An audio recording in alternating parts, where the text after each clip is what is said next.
Bom, pessoal, boa tarde. Basicamente, hoje a aula é para a gente discutir o roteiro de relatório de campo e a área.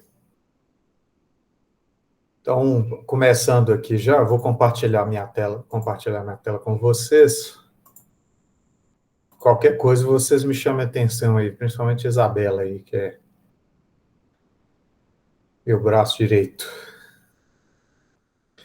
Olha só, gente. Eu tinha imaginado fazer com vocês.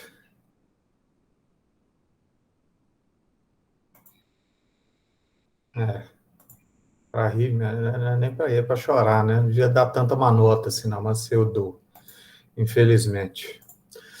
Olha só, gente, eu tinha imaginado fazer com vocês o trabalho em algum lugar aqui, entre o Morro da Queimada e o Morro de São Sebastião e tudo e tal, mas eu andei revisando os relatórios geotécnicos e um monte de coisa, além da lei de uso e ocupação do solo, e rodei muito nessas férias aí, pensei muito e tudo e tal, e o que ficou decidido?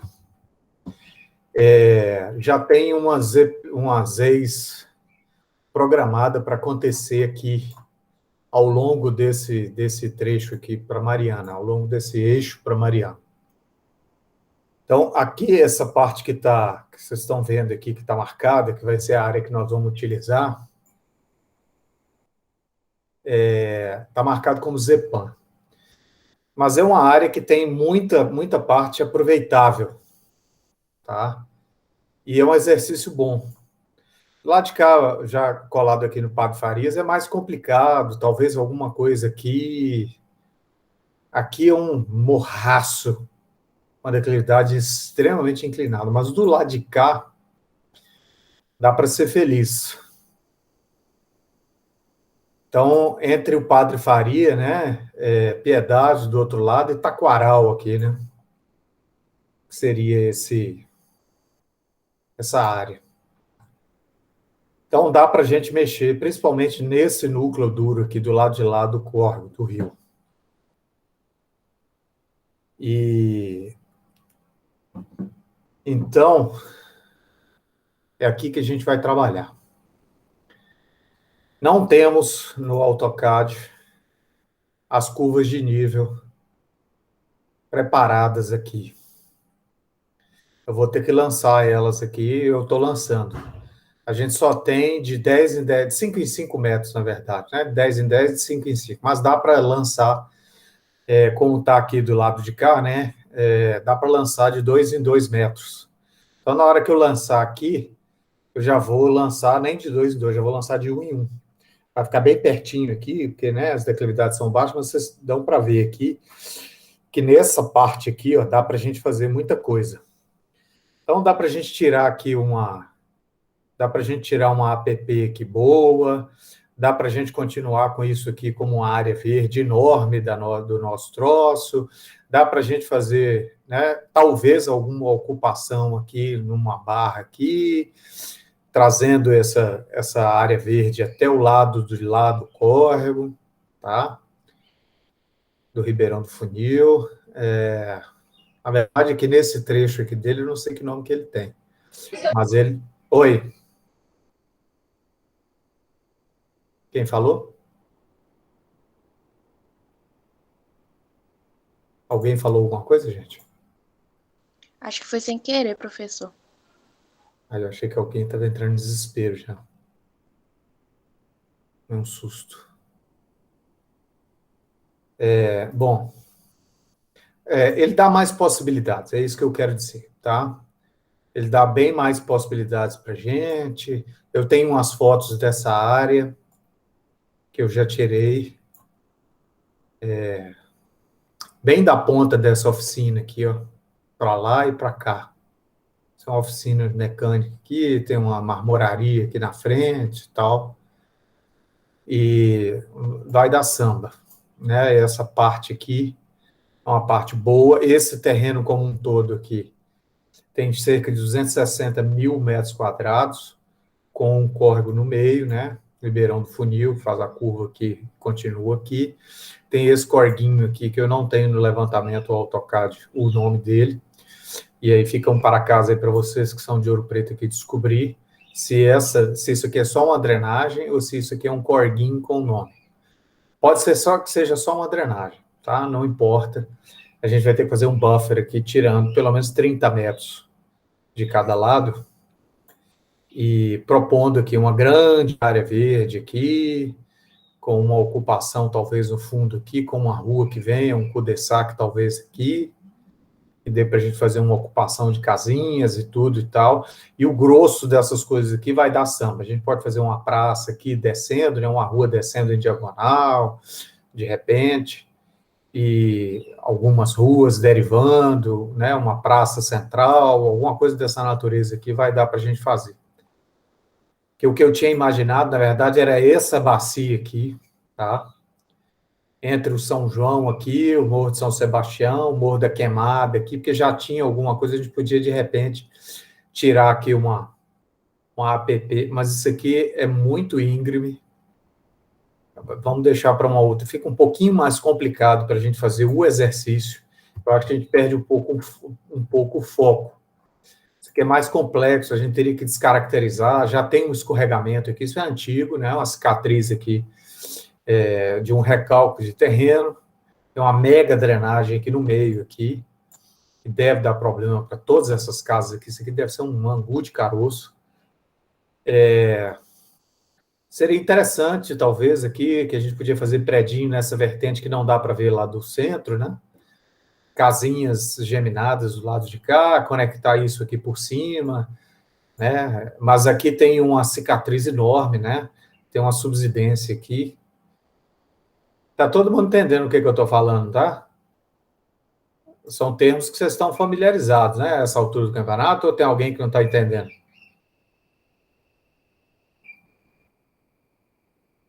Ok.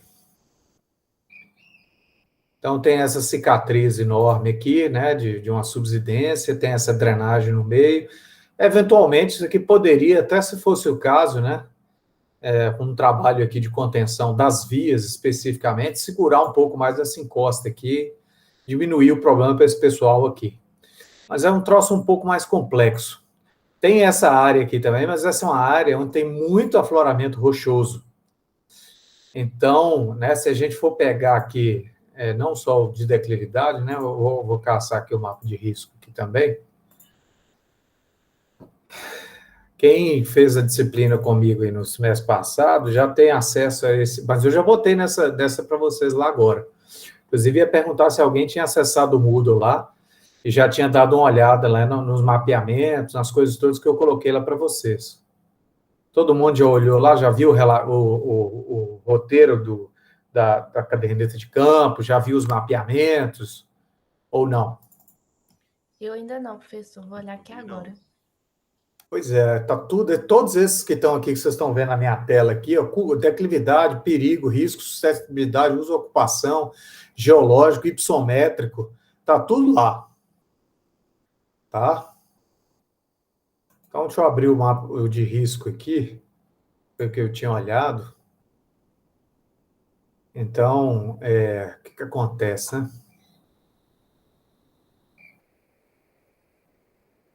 Essa área de extremo risco.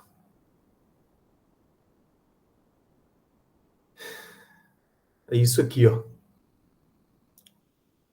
Então, tem muito afloramento rochoso lá, ou isso aqui, ó, alguma dessas duas barras aqui.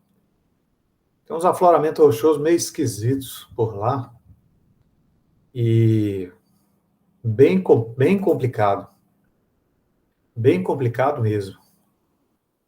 Eu achei por bem também a gente não entrar nesse nível de complexidade, tem muito afloramento rochoso aqui, apesar de que as coisas de nível já estão lançadas de 2 metros, tem o início de tentativa de fazer uma rampa aqui para acessar esses caminhamentos que estão aqui, isso aqui podia ser uma área interessante de fazer uma conexão aqui, né, com essa ladeira João de Paiva aqui, né, o São Sebastião lá em cima,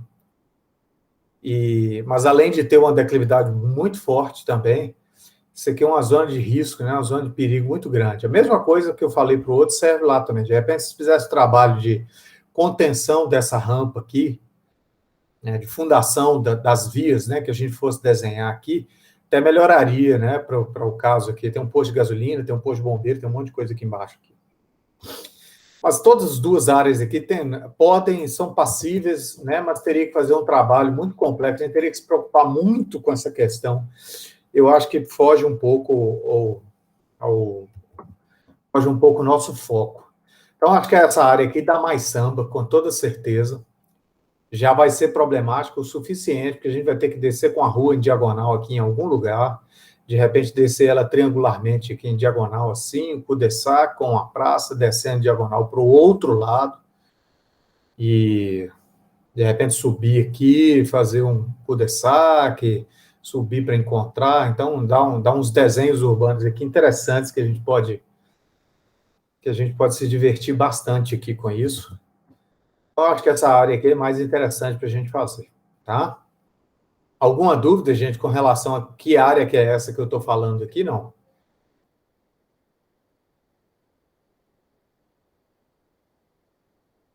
Tem como você mandar esse polígono que você fez pra gente? Porque eu sou de Ouro Preto, mas sinceramente não conheço essa região aí, não. Sim, senhora, é isso aqui, ó. Tá? Padre Faria, aquele morraço enorme aqui que faz parte, aqui aquele triângulozinho, e a área está aqui, ó. Tá? Mas eu vou mandar sim, Isabel. Pode ficar tranquila, tá? Então, essa área aqui é a área que a gente vai trabalhar, tá? Já está mais ou menos decidida, e bem na fronteira de Ouro Preto com a Mariana. Ok, gente? Mas eu vou mandar o KMZ para vocês aí dessa área, tá? E da samba, sim. Dá para gente fazer alguma coisa aqui interessante aqui, tá? É essa área aqui, ó. Oi, Essa área é perto da quadra, lá do Patifaria? Ou não? a quadra tá aqui, ó, tá vendo? Esse é o mapa de zoneamento. Tá, agora eu já achei. Tem uma quadra aqui, na verdade, né? E tem um campo de futebol aqui na ponta, aqui, que não tá aqui no levantamento. E isso aqui é um morraço. Agora eu me localizei. Aqui tá aqui essa drenagem aqui, que eu falei que não tem nome, aqui o córrego do funil, né? A linha férrea passa aqui. Ok? Ok. Então, essas coisas todas a gente vai ter que tirar, né, do nosso troço aqui, ó. Olha a linha férrea aqui passando aqui, tá vendo? Então, é nessa área aqui, bem na fronteira com a Mariana mesmo. Mas dá para a gente fazer coisas interessantes aqui, bem interessantes. Ok, gente? Tirar a linha férrea? Não. Tá. Nós vamos tirar a área, porque a linha férrea é APP também, né? Você tem 15 metros para cada lado, né? Pelo menos, né? Então, na hora que a gente tirar os 30 aqui, pode tirar 15 aqui da linha férrea aqui, né? E ainda vai sobrar muita coisa, que a área que a gente vai trabalhar mais é essa aqui, ó. Eu vou gerar as curvas de nível para a gente, tá? Me parece que isso aqui tá falando como hidrografia, mas isso aqui não faz muito sentido, não. Eu estou entendendo que, sendo o perímetro tombado essa linha aqui, ó, eu estou entendendo que isso aqui tudo está dentro do município de Ouro Preto. Está todo mundo de acordo? Sim. Ok. Então, se for o caso, né, eu vou gerar as curvas de nível aqui, de repente a gente pode estender até essa drenagem que está aqui, ó. E aí esse vai ser o núcleo duro do nosso trabalho, né, onde a gente vai tentar ocupar mais, né? Pode ser que a gente estenda ele um pouco mais para o lado de cá, um pouquinho aqui para o lado de cá, e o resto aqui vai continuar como área verde mesmo, né? A gente pode bolar alguma coisa aí e vamos ver. Então, essa área aqui é a área que a gente vai trabalhar. Eu vou mandar esse mapa aqui para você. Assim que eu tiver gerado as curvas de nível de 1 em 1 metro, eu passo para vocês. Junto com... Já vou passar o KNL, né? Não tem por que não passar, KMZ.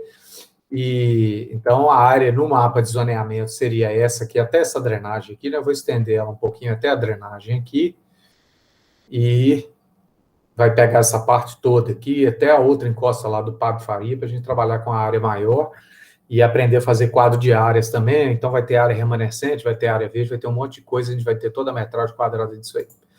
Então isso vai dar mais samba. Isso implica que para o nosso próximo passo aqui, né, é a gente dar uma passada aqui no nosso no nosso roteiro aqui, né, de trabalho de campo. Então, roteiro para o desenvolvimento do trabalho de campo. Nós só temos um grupo formado até agora, que é um grupo de 5 pessoas que já mandou o e-mail. Eu preciso, então, isso significa que restam quantas pessoas?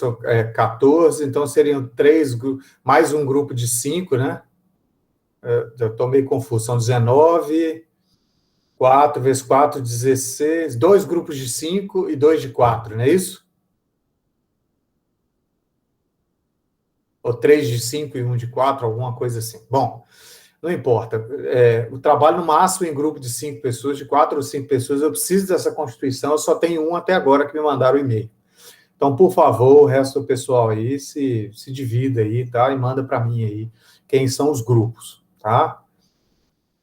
Então, vamos lá. Isso aqui, gente, vocês vão guardar isso pro resto da vida de vocês, tá? Toda vez que vocês forem fazer um trabalho em algum local, vocês precisam lançar a mão disso aqui. Não tem outra alternativa.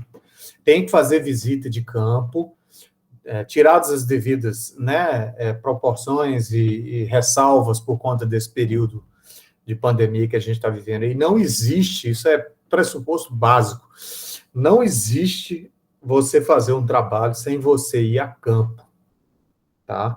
Não existe. Não tem como.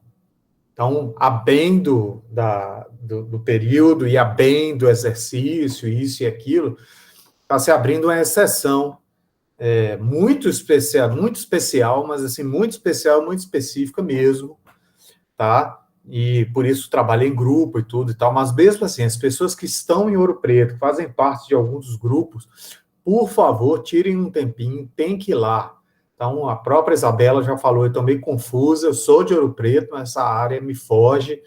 Então, assim, não tem como você, tem que passar pelo entorno, tem que subir no Morro da Piedade ali, tem que descer num pedaço do Padre Faria, tem que ir lá do lado de lá do Padre Farias para olhar o terreno de frente, tem que ir lá na Rua de Mariana para dar uma olhada lá para baixo, como é que é, entendeu? E principalmente porque o entorno, vocês vão precisar entender muito, tá? Essa interpretação do contexto, né? O nome do negócio já diz, já, que é o contexto urbano em que aquilo ali está inserido, tá?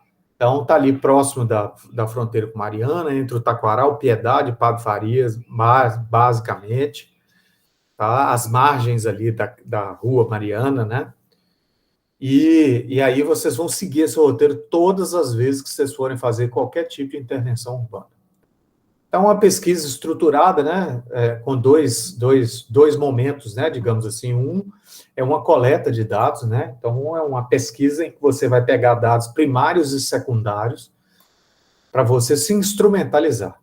Então, eu vou fazer as curvas de nível, vocês vão ter, então, entre aspas, o levantamento topográfico, porque ele não está perfeito, né, eu vou ter que inferir, não tem outra alternativa, mas vocês têm o levantamento topográfico, e tem que ir, né, na região lá, conhecer quem são os bairros, né, quem são essas pessoas que estão morando lá. O nosso loteamento é um loteamento de ZEIS, tá? Então, de especial interesse social, provavelmente casinhas geminadas e predinhos, tá? E tem uma outra fase, tem uma outra etapa, uma outra parte do trabalho, né, que é a análise desses dados. Então, isso tem que ficar claro para vocês que uma coisa é coletar dados, que é de extrema importância, porque isso nos faz aprender e apreender o contexto, né, daquelas pessoas, daqueles bairros. Então, nível de renda, tipologia arquitetônica, né, que tipologia que é aquela ali? Já tem predinho naquela área? Não, não tem.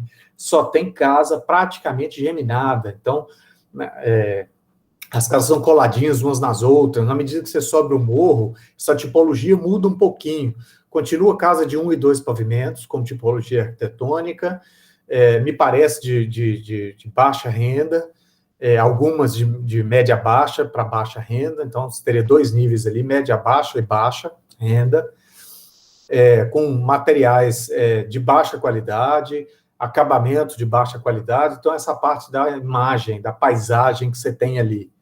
Então, quanto mais você chega próximo da Rua Mariana ali, né, daquela rua que vai para Mariana, que me parece que chama Rua Mariana, naquela altura ali, mas essas casinhas vão ficando coladas umas nas outras. Isso quer dizer que o valor, né, do metro quadrado deve aumentar. Então, se você está lá na testada da avenida, né, lindeiro ali a avenida, né, fazendo bem na fachada, na testada vamos chamar de avenida, né, esse metro quadrado deve ser mais caro. E aí a tendência de você ocupar o terreno todo, né, terrenos muito pequenos, ela é muito grande. À medida que você sobe para os morros, a tendência é que você tenha um afastamento, né, da implantação das residências. A paisagem muda um pouco por conta desse afastamento que você tem entre um e outro, mas a tipologia arquitetônica continua mais ou menos a mesma. Em termos de funções urbanas, então, eu estou falando aqui tudo isso para vocês irem se inteirando com o tipo de avaliação que a gente faz. Então, a mesma coisa, quando você está na testada dessa avenida lá que vai para Mariana, que, se eu não me engano, chama Rua Mariana, você tem função mista, você tem geralmente comércio embaixo, com residência em cima. À medida que você sobe para Piedade ou desce, né, em direção ao Padre Faria, ou só por Taquaral ali, isso muda um pouco, ela passa a ser uma função muito mais residencial do que, né, você vai pontuar os pontos de comércio aqui e ali. Na hora que você está na testada da avenida ali, que você está direto com ela ali, né, as residências e os lotes, vocês têm uma ocorrência, né, de uma função mista, residencial e comércio barra serviço. Isso a gente tem que prestar atenção, porque muito provavelmente a gente poderia colocar, por exemplo, lotes comerciais ao longo da testada da avenida, né? Em cima aqui, ó, do nosso loteamento, poderiam aparecer lotes comerciais aqui, ó, tá? Então, isso não tem problema nenhum com relação a isso. Isso é bom porque o que acontece? Tem um livro que eu sempre indico ele, que é de um caro amigo meu, muito, muito, muito amigo mesmo. Trabalhamos juntos no Unileste, trabalhamos juntos no UniBH e hoje é professor da Federal e é um dos membros dos arquitetos associados de Belo Horizonte, o André Prado. Então, ele tem um livro, vou até ver se eu faço uma busca aqui na internet, aqui para quem se interessar. Eu tenho esse livro, né? Quem não conseguir achar ele, eu posso emprestar, não tem problema. Chamar O Fim da Cidade.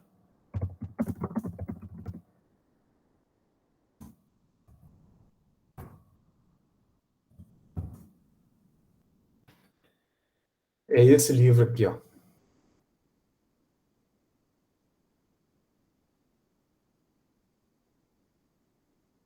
Então, a gente fez muito trabalho junto, tá?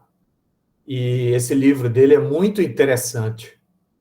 E o que ele constata nesse livro dele aqui? Esse livro é a compilação do trabalho, ele tem um trabalho muito intenso com... gente, só um minutinho aqui, né? Quando minha filha, que está sozinha em Belo Horizonte, me liga, eu fico meio preocupado. Um segundo.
Desculpe aí, gente.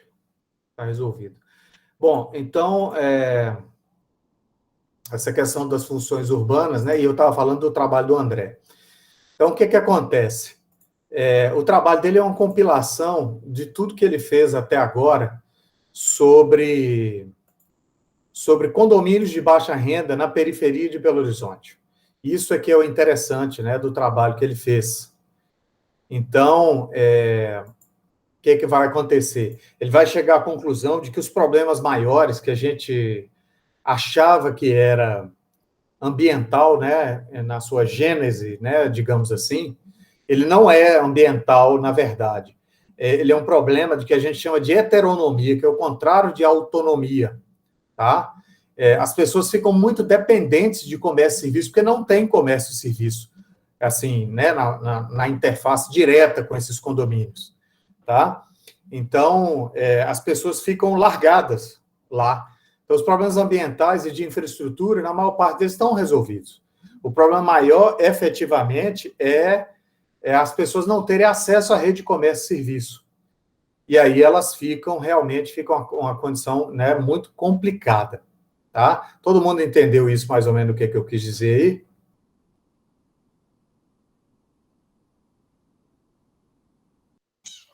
Aham. É uma boa. Isso. Isso. Estava cancelado.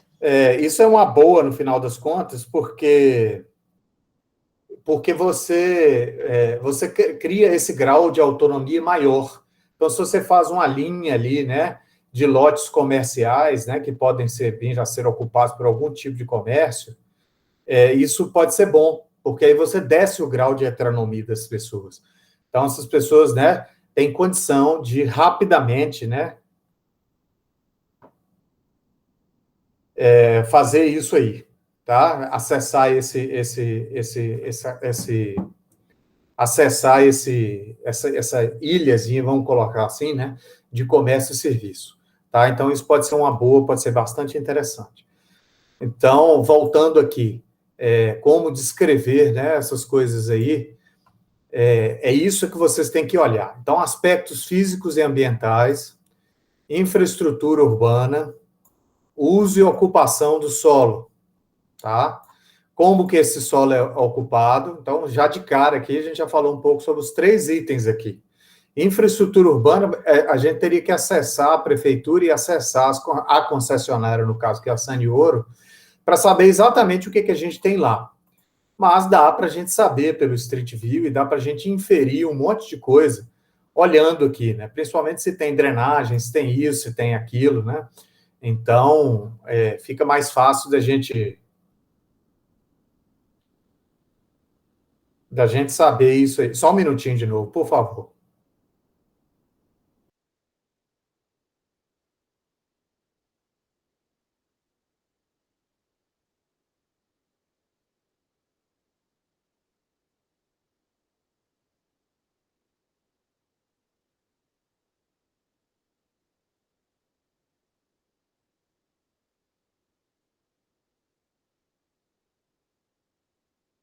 Então, vamos lá.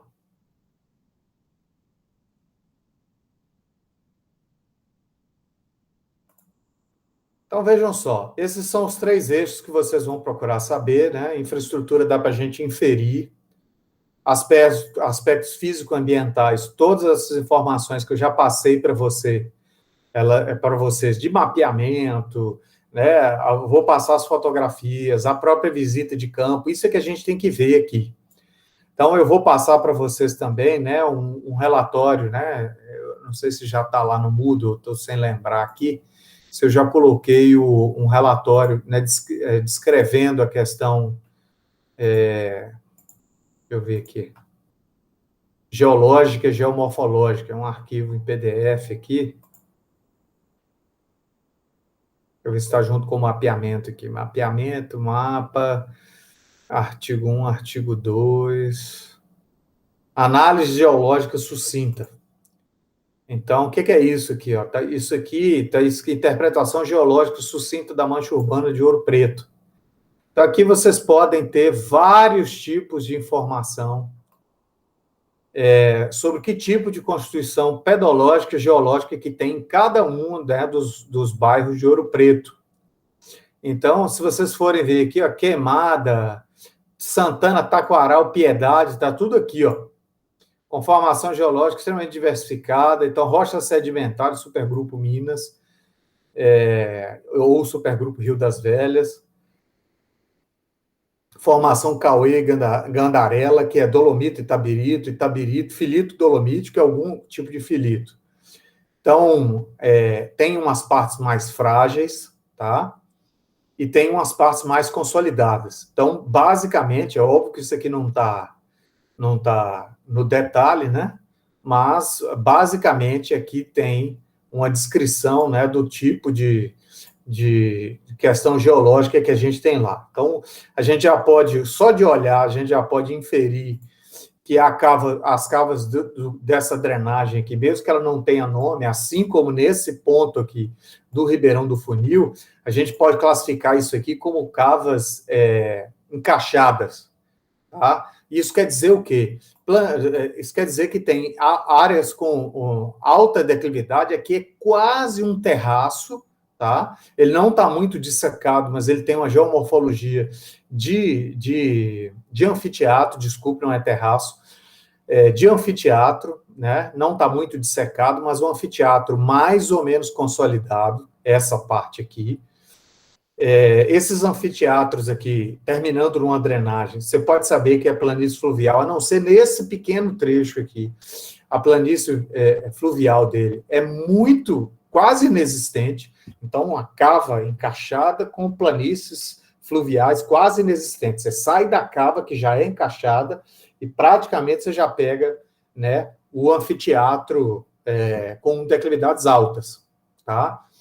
Esse morro aqui, ele tá na foto, ele está decapeado, e eu passei lá, quando eu passei lá, ele estava decapeado ainda, porque já estava nessa seca horrorosa. Então, o que acontece? Deu para ver que isso aqui, eu não vou nem falar que ele é neossolo litólico ou qualquer coisa, ele me parece um cambissolo. É óbvio que deveria se fazer uma sondagem aqui, pegar a amostra desse solo para ver e tudo e tal, né? Batendo o olho, assim, parece um cambissolo. Tá? Um cambissolo amarelo, esbranquiçado, então ele não é muito consolidado. Tá? A mesma coisa que acontece, por exemplo, no bairro Granja de Freitas, em Belo Horizonte, acontece aqui. Na verdade, o que você tem são os topos de morro, ou os assentados, que existem aqui, que estão aqui, né, aparecem aqui como áreas melhores para você ocupar. Não é à toa que esse topo de morro aqui está ocupado aqui no Padre Farias e tal. Não é à toa, né? Por quê? Porque a encosta é muito frágil. Ah, mas tem a APP de topo de morro, área de preservação permanente. Sim, mas eu acredito que aqui seja exatamente a mesma coisa também. Pelo tipo de rocha, apesar de que no corte da Avenida Mariana, aqui a gente olha, tem muito corte aqui, está parecendo mais o Grupo Itabira mesmo, e tudo está uma coisa mais consolidada. Não dá para ver essa encosta aqui se ela está mais solta, se ela é mais filito dolomítico, né? Ainda mais com esse solo mais branquiçado aqui. Talvez seja do lado de cá mesmo. Talvez aqui seja mais uma coisa mais, um pouco mais consolidada também. Pelo corte de rocha que eu vejo aqui, a distância está muito pequena para mudar o tipo de rocha que se vê aqui cortada para essa área que a gente vai trabalhar. Então, me parece que ela está um pouco mais consolidada. Nós vamos trabalhar com essa inferência. Então, por exemplo, da parte da de aspectos físicos ambientais, todo mundo está entendendo mais ou menos aí como é que a banda toca, que tipo de coisa que vocês têm que olhar. Vegetação, quem arrisca falar sobre a vegetação naquela área?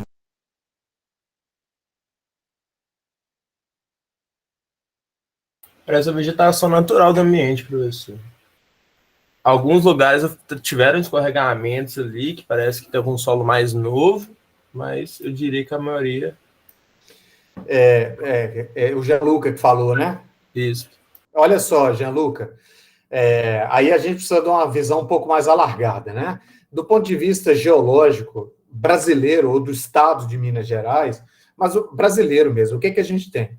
A gente tem a plataforma continental, tá? A gente tem a plataforma atlântica, que ela está mais rebaixada, né? Que é dentro do oceano, debaixo do oceano. A gente tem a plataforma atlântica, que é mais ou menos metade do estado do Espírito Santo, mais ou menos metade do Rio de Janeiro. A gente tem o Mar de Morros, que é uma ocorrência granito-gneiska, né, de norte a sul de Minas Gerais, desde lá da minha região, lá do Mucuri, Vale do São Mateus, até o sul de Minas, naquela região de Zona da Mata lá, de Leopoldina, de Cataguases, né, o Mar de Morros ali, é a mesma coisa. Então, você tem aqueles morros enormes. Quem que já passou naquela estrada ali de Teoflotone, de Valadares, indo para o mar ali? Quem que já passou ali, já viu aquelas pedras enormes ali? Já passei. Você já passou lá? Já. Pois é. Então, Caladão ali, já viu aquelas pedras? Aquilo, Meu avô de governador Valadares. Isso, é o Ibituruna, né? De lá de Valadares, é a mesma coisa. Então, essa região do Mar de Morros. Então, isso é um embasamento, né, geológico, né, cristalino também. Aqui também é cristalino, mas aqui é cristalino barra quartzítico. E a rocha é fissurada. Lá a rocha é consolidada, é sã. Então, aquelas mega pedras, igual o Ibituruna que você viu lá, aquilo aflorou porque aquilo mexeu, né, as zonas de pressão e tudo mais, seja lá como aquilo foi conformado, dobramento e tudo. Mesmo que está para cima, está para baixo. Se você cava ali no Ibituruna, onde é Valadares, cava ali 30, 40 metros para baixo, você pega aquela mesma rocha, que é um manto litólico enorme, consolidado, de rocha sã, com muito pouca fissura. A rocha, um granito mesmo, granito que a gente usa para fazer placa, para colocar no chão do banheiro e tudo e tal.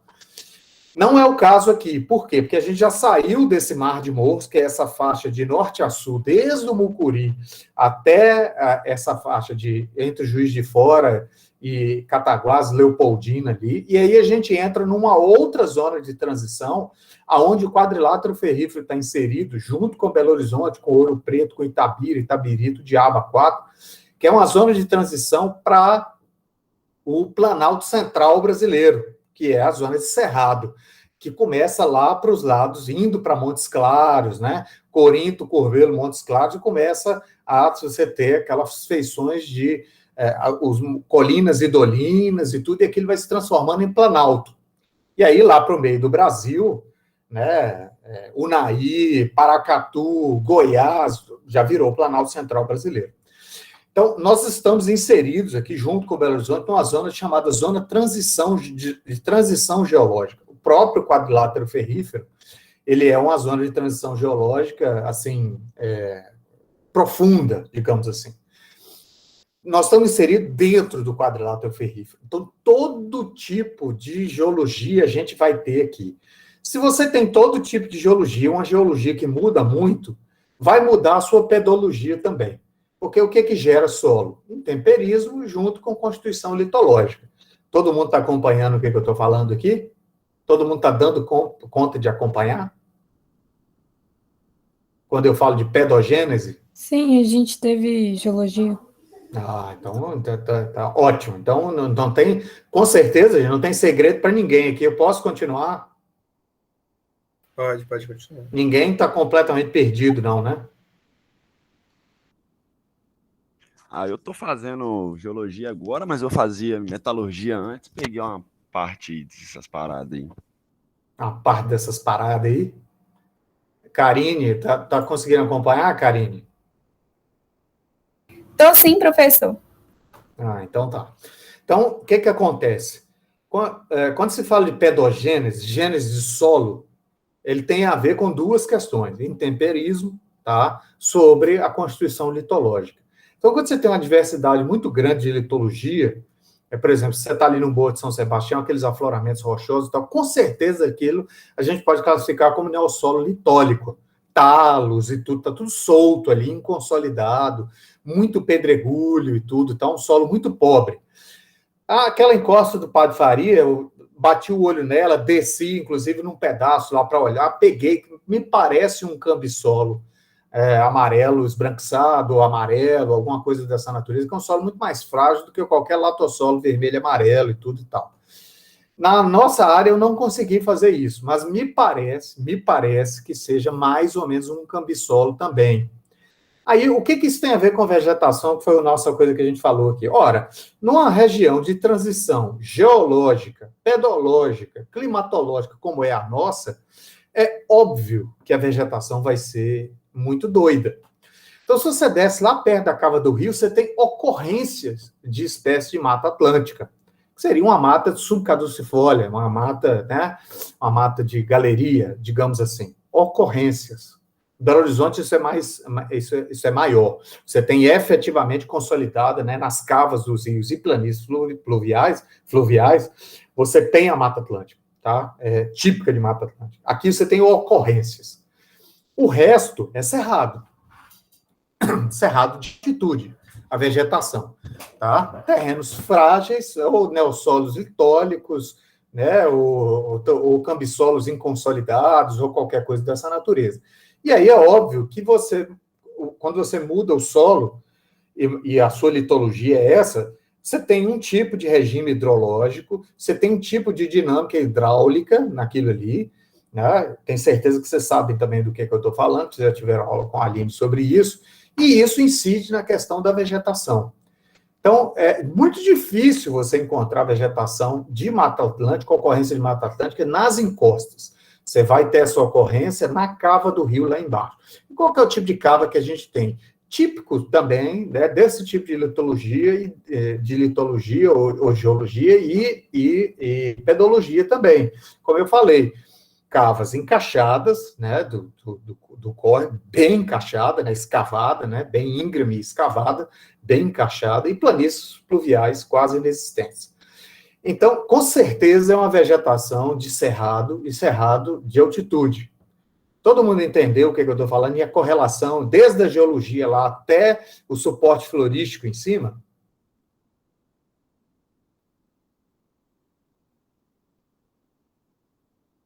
Professor, eu entendi, mas eu não saberia fazer essa interpretação que você fez, não. Eu sei, Júlia, por isso que eu estou fazendo aqui para vocês, tá? Mas vocês conseguem visualizar isso, é isso que eu estou perguntando, visualizar e entender a interpretação. Isso sim. Ok. Tá todo mundo ok aí, gente? Rock and roll, pode continuar? Pode continuar. Beleza. Agora, veja só, Júlia e Companhia Limitada. Ao final do curso, eu espero que vocês consigam fazer essa interpretação, viu? É só um exemplo, vocês vão ter que fazer isso. Vocês são os profissionais habilitados para fazer isso, tá? Então, vocês tiveram aula de geologia, geotecnia, hidráulica, hidrologia e agora de planejamento urbano. Então, vocês têm que estar habilitados para... Vocês são os profissionais que se espera que vai fazer esse tipo de interpretação. Então, veja que a interpretação desse item aqui que eu estou fazendo para vocês, dando de presente, né? Aspectos físico-ambientais. Quem anotou aí, né? Bom, a aula está sendo gravada de qualquer jeito, né? Ele está mais ou menos resolvido, tá? Se todo mundo entendeu... Estou abrindo tudo aqui, menos o que eu queria.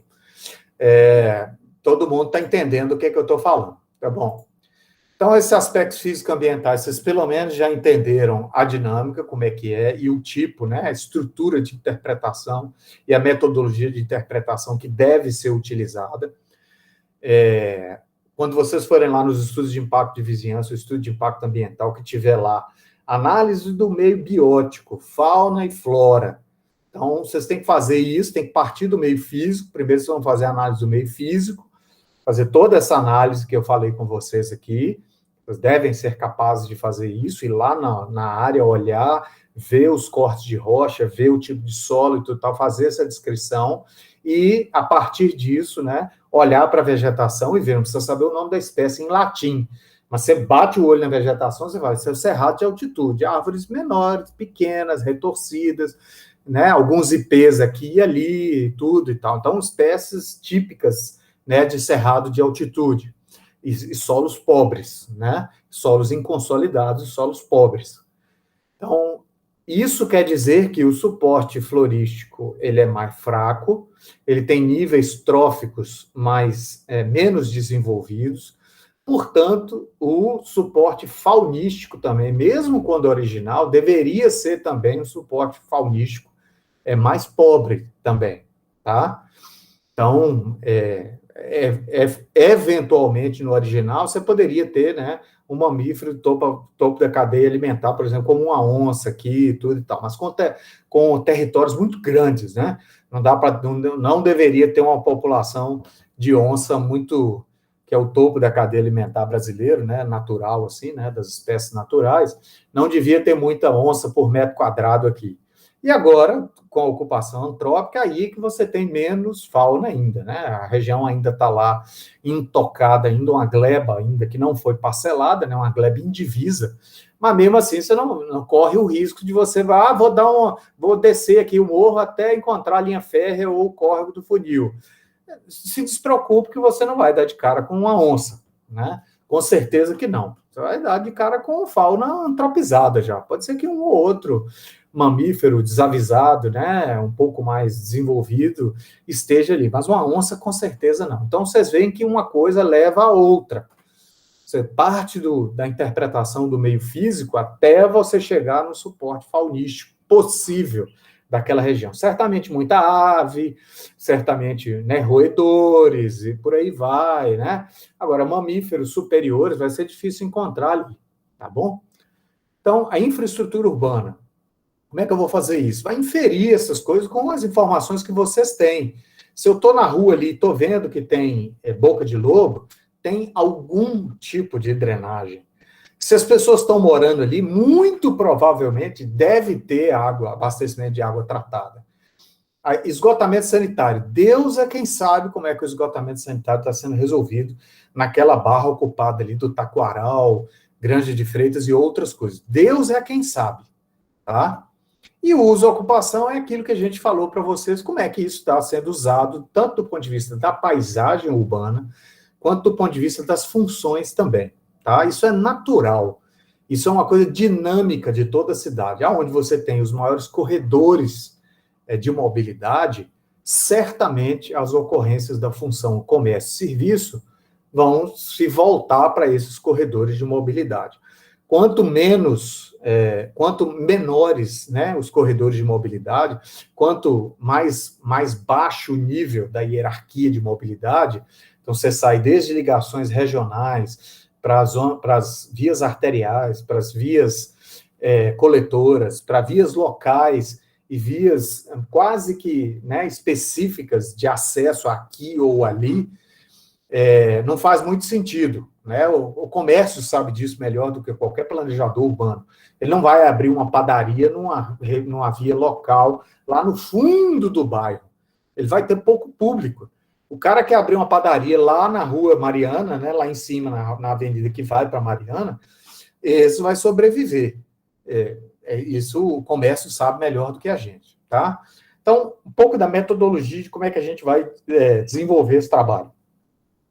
Então, a parte de coleta de dados, que seria a primeira parte, né, onde você pega os dados primários e secundários, consolida esse banco de dados. Então, visitas a campo para realização de levantamentos, todos os possíveis, tá? Quem for aqui de Ouro Preto, por favor, vá lá. E a produção de mapas temáticos a partir de dados georreferenciados fornecidos. Por que eu estou falando isso aqui? Muita gente dessa turma já fez geoprocessamento e tem isso já consolidado. Então, isso é um plus no trabalho de vocês, isso é uma ajuda substancial, né, para vocês dar, principalmente de renda, que eu sei que foi feito, tá? Entre outros que a gente fez no semestre passado. Então, vejam só, a análise dos dados pode acontecer de forma simultânea à produção desses dados. Isso não significa que você tem que, ao mesmo tempo, né, procurar e só pode fazer uma coisa depois da outra. Então, assim, não será necessário finalizar a fase de coleta de dados para que sua análise seja iniciada. Isso, vejam bem, eu fui lá, não sou de Ouro Preto, eu fui lá umas 2 vezes naquela área, e é óbvio que eu tenho 30 anos de serviço, né, nessa área, fica muito mais fácil para mim, eu compreendo isso. Mas só de ter ido lá 2 vezes, eu já tive condição, é óbvio que de muita coisa que eu estou falando aqui para vocês, se fosse na vida real, teria que ser verificado em loco mesmo, assim, tipo, o tipo de solo. Tem que fazer sondagem lá, não tem outra alternativa. Não sou maluco de escrever isso num relatório de vida real, né? Botar meu cal lá, que eu não tenho CREA, sem fazer uma coisa minuciosa. Mas há um monte de coisa que a gente pode, com visitas e com o Google Earth, com o Street View, que a gente já pode ir captando informações e sistematizando e analisando isso aí. Então, as visitas de campo deverão coletar dados gerais sobre o bairro e sintetizá-los na forma de mapas de percepção do bairro. Isso é muito bem-vindo, que é aquilo que eu falei com vocês, né? Se você percorre, isso vai ficar, obviamente, restrito, ou mais fácil, digamos assim, para quem percorrer isso na quarta dimensão, né? Lá presente, porque você sente cheiro de esgoto, você sente, né? A sua sensação de segurança aumenta ou diminui conforme os locais que você está andando, ou a pé, ou de carro, ou de motocicleta, né? Isso muda a percepção. Então, essa percepção que a gente faz quando a gente está passando pelas vias e a gente está presente lá, e é insubstituível.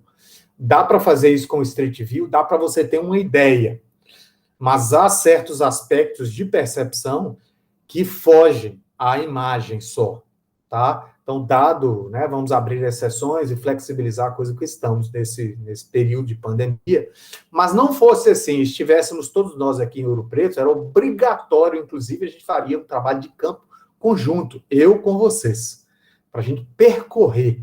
Isso é uma das primeiras coisas que a gente aprende no urbanismo, lá na arquitetura, de um livro, Saber Ver a Arquitetura, que tem uma parte dele que é sobre urbanismo, do Bruno Zev, onde ele descreve o que ele chama de quarta dimensão, que é a dimensão do percorrer. Você está inserido dentro do ambiente.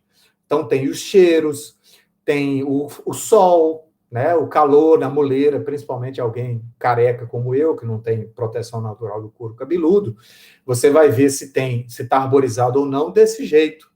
Então, essas sensações que só você estar presente, pessoalmente, né, presencialmente no lugar, lhe permite. Não precisa ir muito longe, só a gente vê o tipo de aula, a diferença entre as aulas presenciais, quando nós estamos todos dentro de uma sala de aula, e do jeito que a gente está fazendo aqui. Muda tudo. Assim é com a percepção urbana também, tá? Então, essas visitas servem para isso que eu estou colocando aí. Os mapas temáticos, você ajustar os mapas temáticos. Porque uma coisa é você pegar lá nessa plataforma, né? POP ou IBGE, na plataforma Cidades e Microdados do IBGE, ter dados que foram levantados pelo censo, que deveriam ser dados primários, mas são dados de 10 anos atrás. O último censo foi 2010. Então, serviria demais para a gente, né, ajustar essa informação do IBGE, tá? A partir dessa visita. Baixei aqui, ele está me falando uma coisa, mas eu fui lá, olhei e estou vendo outra. Então, a sua experiência em campo, ela vale mais do que o dado primário. Então, isso complementa ou corrige o dado primário que você pega lá do IBGE. Mas tudo bem. E aí você vai ter que fazer textos analíticos, né? Com o sentido de discutir, refletir essas discrepâncias, tá? Quem for em loco, muita fotografia. Não vou nem falar de cadastro da prefeitura, porque na aula de ontem, inclusive, né? Tem muita gente aqui dessa aula de hoje que estava na aula de ontem que me ouviu falar que a situação da prefeitura de Ouro Preto, apesar de ser patrimônio da Unesco e blá, blá, blá, isso e aquilo, é tenebrosa. Então, muito pouca coisa vocês conseguiriam no cadastro da prefeitura. Eu acredito, inclusive, que esse mapa de AutoCAD aqui que eu tenho, que estou usando, e vou inferir as curvas de nível aqui, e nós vamos utilizar para fazer o trabalho, pasmem, mas esse é o mapa mais atualizado que eu tenho notícia que a prefeitura de Ouro Preto tem. Tá? Então, aonde você olha que está assim, que legal, olha, está até consolidadinha esse curva de nível, não está, não. Ela está de 2 em 2 metros. Nem de 1 em 1 metro é aonde ela é mais presente. Tá? Isso, num lugar onde as declividades de Ouro Preto são do jeito que são, não dá para gerar, né? Curva de 2 em 2 metros. Né? Isso aqui é para áreas, né, com menos declividade. Áreas com mais declividade, você tem que ter curva de 1 em 1 metro para você ver exatamente o que está acontecendo. Mas ok. Vamos lá. Vamos em frente. Então, quem for lá, tirar muita fotografia. quem for lá, né, se for possível no momento, está aqui bem grande, né, realizar entrevista, perguntar ao pessoal. Então, vejam aquele livro que eu indiquei para vocês, Ao Fim da Cidade, do André Prado. Ele vai lá, ele conversa com as pessoas daqueles loteamentos, né, periféricos em Belo Horizonte. Então, o que acontece? Ele sabe exatamente, né? Ele está escrevendo sobre uma coisa que ele perguntou à pessoa. Qual que é o seu maior problema aqui? Você tem problema de infraestrutura? Não, está tudo resolvido. Tem água tratada, meu esgoto está bom, está bacana, estou até circundado por natureza, tem árvore para todo lado, eu estou muito feliz com isso. Meu problema é a falta da rede de comércio e serviço. Se eu não vier da cidade com o pão comprado, faltar pão e leite em casa de noite, eu estou dentro d'água, porque eu não tenho aonde ir para comprar pão e leite. Né, quanto mais outras coisas, né, outros bens e serviços. Não vou nem falar de saúde, né? Um posto de saúde ou qualquer coisa dessa natureza. Então, quando a gente fala rede de comércio e serviço, é rede de comércio e serviço privado e público.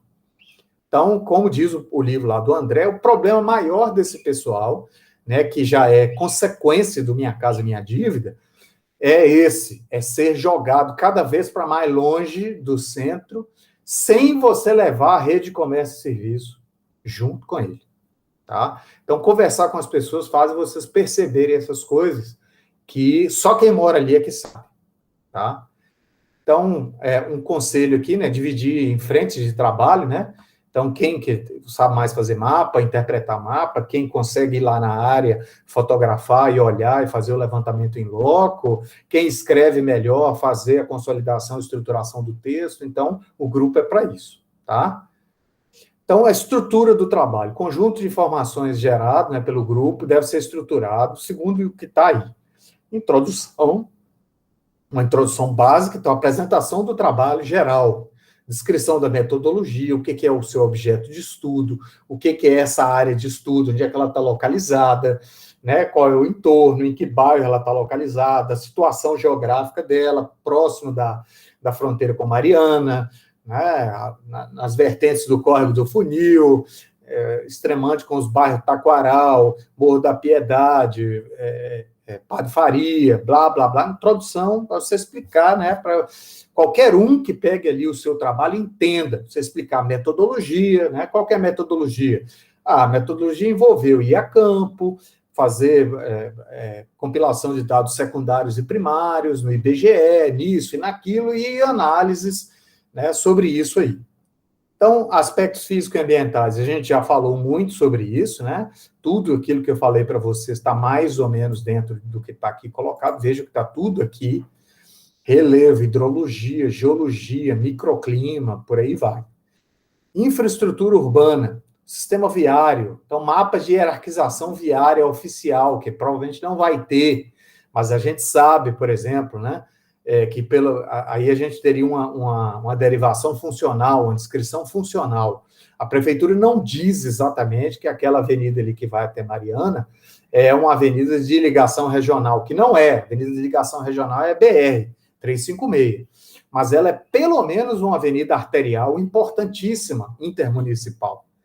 E ela funciona desse jeito. Os ônibus passam ali, as maiores linhas de ônibus passam ali, as mais intensas, mais frequentes, tem mais comércio e serviço. Então, com certeza, dentro daquele contexto, daquela região, aquela avenida que liga Ouro Preto a Mariana é o nível hierárquico maior que você tem ali, mais alto, tá? Então, vejam, tem aí, ó, viária oficial, se tiver, não vai ter. Que tipo de pavimentação as vias têm? Intensidade e tipificação de fluxo de veículos, tá? Como é que isso acontece? Quais são os principais corredores viários? Sistema de transporte público. Tem algum outro que não seja o particular e as linhas de ônibus? De repente tem, mas não tem. Então, mas se tem, quais são as linhas que servem aquela região ali de ônibus? Quais são os horários que os ônibus passam? Então, o pessoal vai estar, quando a gente colocar o loteamento ali, o pessoal vai estar mais ou menos bem servido com relação a esse tipo de coisa, ou eles vão estar, igual o André descreve no livro dele, largados no meio do nada, tá? Com 3 ou 4 horários, ou 5 horários, 2 de manhã, 2 meio-dia e 2 à noite, por exemplo. 6 horários de ônibus, né? Isso é um problema. Estrutura de mobilidade, né? Local e peatonal também. Como é que são os passeios? A gente sabe que passeio é o maior problema aqui em Ouro Preto. Vocês devem ter visto isso lá com a Barba. travessias, tem faixa de pedestre, tem rampa, tem... como é que é o nome disso que a gente geralmente coloca em BR? Putz, me fugiu o nome. Alguém lembra aí para mim que a gente sobe aquela rampa ali, passa por cima da BR sem precisar atravessar ela. Minha memória está péssima. Depois eu vou lembrar. Passarelas. Tem passeios, tem passarela, a gente sabe que não, né? Ouro Preto tem um problema grave com isso dentro do perímetro urbano, que é as coisas que você coloca que são visíveis, né? Então, de qualquer maneira, né? É bom pensar nessas coisas.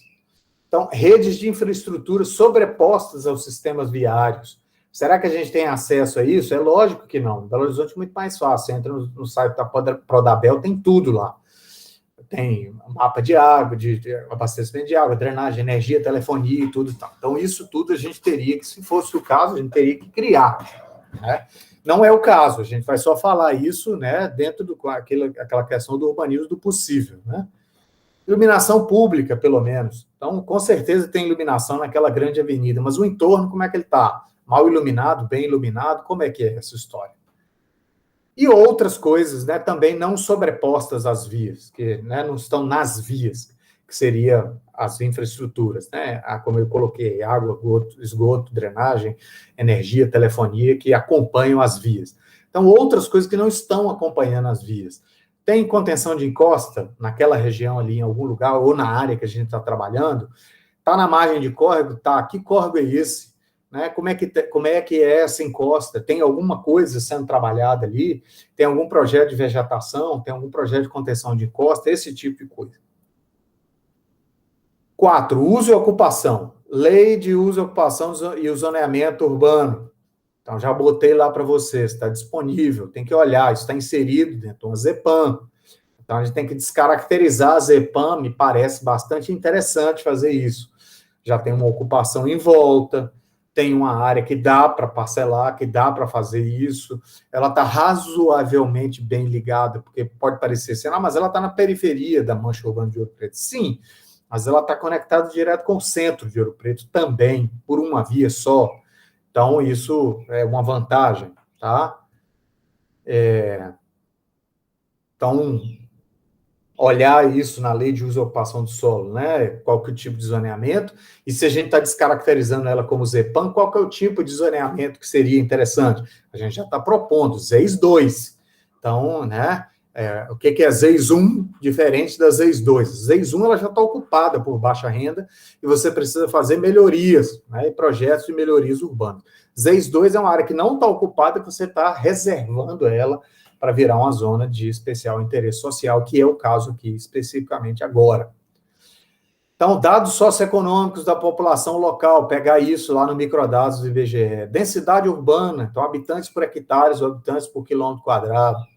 Distribuição no uso de território, que são as funções urbanas, que tipo de função que tem né, no entorno ali naquela região. Distribuição de serviços públicos, qual a escola mais próxima, qual o posto de saúde mais próximo, tem área de lazer, tem área de esporte e cultura próximo ali, o que isso me diz? Se tem muito próximo e está muito bem aparelhado, talvez a gente não precise se preocupar tanto com isso. Não tem isso, nós vamos ter que criar uma dentro do nosso parcelamento. Entendeu? Se não tem escola nenhuma, se não tem posto de saúde, tem porcaria nenhuma, eis uma boa oportunidade para a gente, né, ter uma área reservada para equipamentos institucionais. Então, a área institucional, entendeu? Pelo menos 15%, então 20% para a área verde, 15% para áreas institucionais. Talvez até um pouco mais, 15%, 18%, 20%. Por quê? Porque no nosso estudo a gente já viu que não tem porcaria nenhuma, em lugar nenhum ali perto. Então, tem que criar uma quadra, tem que criar uma escola, se for o caso, entendeu? Tem que criar o posto de saúde, isso tudo, você diminui o grau de heteronomia daquelas pessoas. Aquelas pessoas, elas vão estar, entre aspas, né, do ponto de vista da morfologia urbana, na periferia da cidade, mas elas estão conectadas ao centro por uma via, a mesma via que sai dali direto e liga ao centro, e ela tem uma série de coisas que vão ser colocadas lá para esse pessoal. Então, ela vai atender o bairro novo que a gente está criando e o entorno. Então, né, ele toma uma proporção social, né, muito maior, né? Uma importância social muito maior, diminuindo o grau de heteronomia dessas pessoas. O pessoal não precisa sair todo dia, pendular para o centro da cidade para comprar uma porcaria de um leite, ou para fazer qualquer coisa. Então, se resolve tudo ali dentro, mais ou 90% das necessidades, né, de comércio e serviço são resolvidas dentro ali, né, dentro do entorno ali, né. Caracterização da rede de comércio local. Então, como eu já falei, a gente já viu que em termos de funções urbanas, elas estão na avenida, mas que tipo de coisa que é? Quem for lá olhar, tem que olhar isso. Às vezes tem muito, mas são coisas de periferia, né, que não são daquele comércio de bairro, por exemplo, né? Então, isso é uma caracterização. Olha, tem muito comércio, mas é comércio de largo espectro. Não é mercearia, padaria, açougue, isso, papelaria, isso e aquilo. É uma movelaria, é oficina mecânica, é marmoraria, é outra coisa que tem um alcance quase regional, né? Então, você não precisa de mármore nem de granito todos os dias da sua vida, você precisa de pão e leite todo dia. Então, essa caracterização da rede de comércio local também tem essa questão para ser levada em consideração. Altimetria das edificações, que eu, né, descrevi para vocês lá, como é que isso acontece.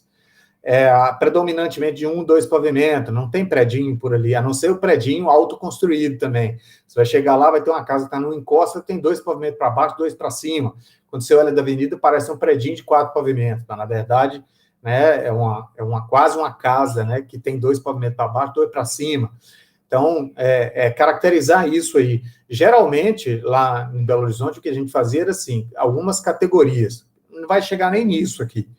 Você teria de 1 até 2 pavimentos, que é 98% lá, e de 2 a 5 pavimentos, que seria a tipologia predinho, e acima de 5 pavimentos, que é a tipologia de prédio grande.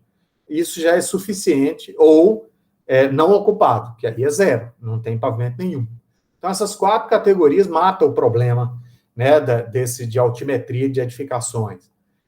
Isso a gente não vai conseguir saber, o próximo item aqui, ó, loteamentos irregulares, né, se tem ali, provavelmente ali muita coisa no Piedade, no próprio Padre Farias, isso e aquilo. Aqui em Ouro Preto, você vai no centro histórico, tem gente que está ali desde que Ouro Preto, desde o século XVIII, não tem documento ainda até hoje. A coisa mais complicada aqui em Ouro Preto é regularização fundiária. Então, a probabilidade disso acontecer no entorno e na área é enorme, tá? A gente não tem como aferir esse tipo de coisa, porque eu acho que nem a prefeitura vai ter, nem a gente tem condição de ir lá escrafunchar dentro da prefeitura para saber. Mas quem souber de alguma coisa, ou quiser inferir, ou quiser fazer uma análise sobre isso, está aí o item. Crescimento e consolidação do bairro. É novo? É antigo? Está dentro do perímetro tombado da cidade. Mas tem construções, né, tombadas, pelo menos uma sede de fazenda antiga, próxima ou dentro da área, alguma coisa dessa natureza? Como é que é isso? Se não tem, se é mais novo, de que época que é mais ou menos o bairro, os bairros do entorno? Que ali é uma gleba indivisa, né? Mas daquela parte ocupada ali, Lindeira Avenida, e do Piedade, Padre Faria, Taquaral e tudo, de quando que é isso? Esse pessoal foi para lá quando? Né? Para a gente ver exatamente como é que é essa consolidação, né, do bairro ao longo do tempo, né? Valorização imobiliária, quem ver uma placa de vendas ou qualquer coisa, liga lá, mesmo por curiosidade. Ou estou vendo aqui, vocês estão vendendo um terreno na rua tal, assim, ou uma casa, quanto que é e tal? Vocês terem uma ideia, mais ou menos, de como é que está essa valorização, por exemplo, com o centro da cidade. Então, ambiência do bairro, mapa de ruído, odor, iluminação, conforto, isso a gente só consegue percorrendo. Então, ficaria na mão de quem fosse fazer essa visita. Violência urbana, provavelmente não vai ter dados. Se você ligar para a Polícia Militar vai achar que você está querendo denegrir a imagem dela, então não vai querer passar os dados. Então, violência urbana, você tem que perguntar aos moradores, não tem outra alternativa. Tem que perguntar a vários. Porque se você pergunta ali a um cara que nunca aconteceu nada com ele, ele vai falar assim, nossa, que é uma maravilha. Se você perguntar ao outro, que toda hora rouba a padaria dele, toda hora rouba o carro dele, ou já roubaram a moto dele, ou a bicicleta, ou isso aqui, ele vai falar assim, um inferno isso aqui, tenebroso. Então, né, às vezes você vai perguntar para uma moça que é tia do menino que mexe com o tráfico de droga, mataram o menino, pronto, está traumatizada. Fala que é o lugar mais perigoso do mundo. Você pergunta para o vizinho dela, que ela fala assim, nunca aconteceu nada comigo, que é uma maravilha. Então, é relativo, tem que conversar muito sobre isso. Em Belo Horizonte você tem dados mais consolidados, né? Sobre violência urbana e tudo e tal. Basicamente, assim, as grandes centralidades e os grandes eixos de mobilidade, geralmente a violência é maior, tá? Mas é óbvio que tem as coisas, né, extemporâneas ou fora do padrão, né, digamos assim. Né? Quando você entra, por exemplo, dentro de uma área informal, você tem uma briga de gangues lá, né, por território de droga, a coisa muda de figura e tal. Então, depende. E, por final, uma conclusão, né, que seria uma síntese analítica. Depois que você já fez toda a sua consolidação de dados, depois que você já analisou esses dados todos e já falou sobre isso, você vai sintetizar isso. Bom, então, né, visto que a gente falou aqui no trabalho inteiro, a gente conclui isso sobre a área. Tá? Em linhas gerais, falar um pouco de cada um desses itens aqui de maneira sintética e conclusiva. Tá? Então, está aqui, né, como que você tem que fazer isso. O formato de trabalho é digital, formato livre, né, em PDF, formato de relatório técnico, né? Vamos estabelecer isso aqui, tá? É um relatório técnico em PDF, tá bom? E nessa turma, especificamente, a aula vai ser síncrona, né? E aí vocês vão fazer, junto com esse trabalho aqui em PDF, que é a parte escrita mais pesada, eu gostaria que vocês fizessem uma pequena apresentação, nós vamos ter ali 10, 15 minutos para cada grupo, para vocês fazerem uma apresentação de cada um desses itens de maneira mais geral e generalizada. Não é pegar, abrir o trabalho, o relatório técnico PDF e ir lá lendo uma coisa com a outra, letra por letra. Não é isso. É você pegar cada item desse e fazer, por exemplo, né, um slide ou dois para cada item desse do seu trabalho, né?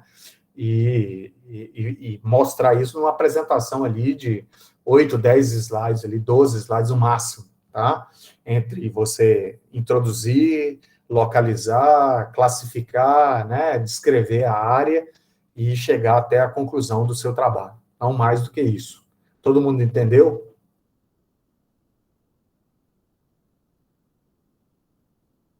Entendido, professor. Ok, gente. Então, depois desse périplo enorme aí, vou franquear a palavra aí para vocês perguntarem, se tiverem dúvidas ou alguma coisa, né? Vou parar a apresentação um pouco aqui e vamos encapsular aí o problema. Vocês veem que é uma coisa nova, uma metodologia razoavelmente complexa, né? Mas a estrutura está aí e vocês precisam aprender e aprender, né? Essa metodologia e o jeito de fazer esse troca. Por quê? Porque vocês vão fazer isso o resto da vida, tá? Se vocês não fizerem isso, a chance de vocês incorrerem numa besteira urbanística muito grande é muito grande, entendeu? Vocês podem estar propondo uma coisa que é inverossímil, que não é factível, ou que não tem nada a ver com o entorno, tá? Por exemplo, o pessoal que queria fazer as maiores torres da América Latina em Santa Teresa, em Belo Horizonte. Cara, não tem nada contra as maiores torres da América Latina, acho ótimo que Belo Horizonte possa ter as maiores torres da América Latina e se gabar disso, mas não em Santa Teresa. Vai para Nova Lima, camarada. Vai para sei lá onde. Tem lugar para pôr. Eu acho que tem lugar para tudo. O problema é que o pessoal queria fazer isso, né? O escritório lá e os empreendedores, tudo tal, em Santa Teresa. Então, quem conhece Belo Horizonte está sabendo o que eu estou falando. É a área que mais parece uma cidade do interior, né? Dentro da área urbana, né? Praticamente da área central de Belo Horizonte, é Santa Teresa. Então, ela tem uma tipologia própria, ela tem uma vida própria, entendeu? O pessoal queria fazer as maiores torres da América Latina junto com um centro de convenções, com uma sala de não sei quantos cinemas. Isso não é para estar em Santa Teresa. Então, e você precisa fazer esse tipo de coisa, dá vontade de fazer isso, né? De ir lá para o escritório de arquitetura e para os empreendedores estavam propondo essas coisas. Olha, veja esse roteiro aqui, isso é uma coisa que a gente ensina para os alunos de quarto período, terceiro período, quarto período, quinto período de arquitetura e urbanismo, engenharia urbana, seja lá o que for. Né? Só seguir isso aqui, você mesmo vai descobrir que o que você está querendo fazer não cabe ali. Deu para entender, gente?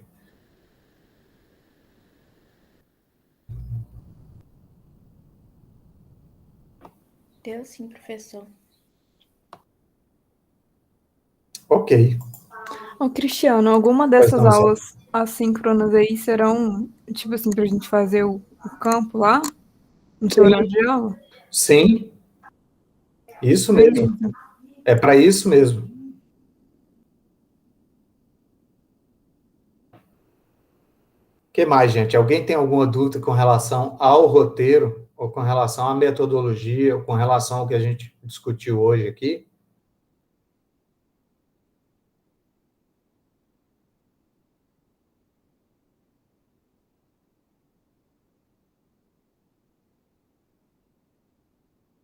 Então, ok. Ficamos por aqui, então. E já está dada a largada para o trabalho, a constituição dos grupos. Eu preciso disso no máximo até a próxima aula. Viu, gente? Por favor. Tá? Professor, só Pois te fazer não, uma Ju. pergunta, eu não sei se está no plano de ensino, se está, eu passo despercebido quando eu li. Essa primeira etapa que a gente vai fazer do relatório, é até quando? Vou mostrar aqui para você, tá? Tá, beleza. Eu estava com ele aberto aqui, fechei. Só um minutinho.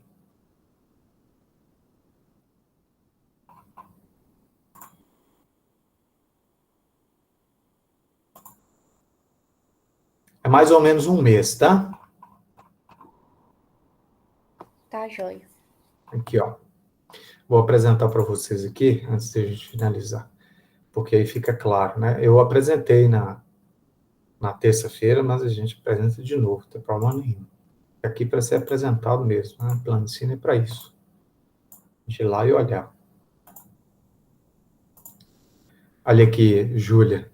Então, nós estamos aqui, né, no dia 23 de setembro, tá? Aula síncrona gravada. Unidade 1, diagnóstico urbano ambiental, levantamento de área de intervenção. Então, vejo que vocês têm até a apresentação, aqui, ó. A apresentação do relatório urbano, no dia 19 de outubro. Isso não significa que está apertado, não consegui, professor, nenhum dos grupos, estão todo mundo com dificuldade, tudo. Pode passar para o dia 21, pode passar para o dia 26, pode, né? Isso aqui é só uma estrutura para a gente tentar seguir. Se tiver tudo ok, a gente conseguir fazer, nós vamos seguir o que está aqui. Precisou de mais uma semana, a gente dá mais uma semana, não tem problema nenhum, tá?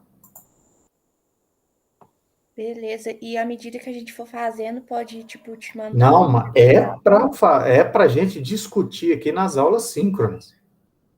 Ah, tá. Beleza, então.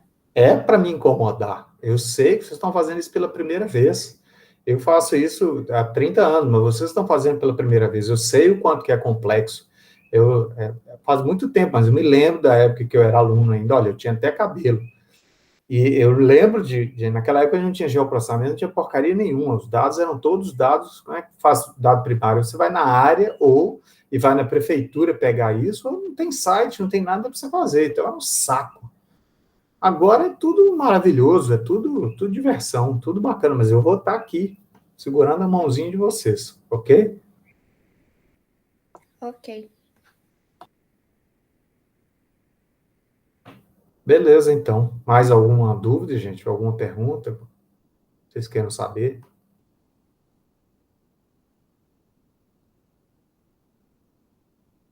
Não se esqueça da constituição dos grupos, tá? Por favor.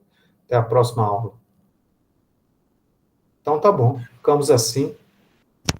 Bom resto de semana. Ah, pois não, João. Não, só tô agradecendo. Só.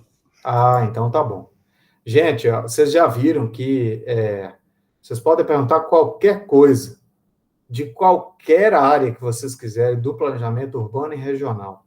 A gente tem condição de discutir isso com vocês, de esclarecer, e de direcionar e de ensinar para vocês. Então, por favor, me perguntem, não guardem segredo para vocês mesmos, nem fiquem tentando adivinhar as coisas. É complexo mesmo, né? A gente fala isso sempre no início de cada semestre. Está no reino dos sistemas complexos, planejamento urbano e regional, tá? Então, eu entendo, pode perguntar, não tem o menor problema, desde geologia até dados antrópicos e socioeconômicos, questões filosóficas, a gente vai discutir isso com segurança e profundidade. Fiquem tranquilos, tá bom?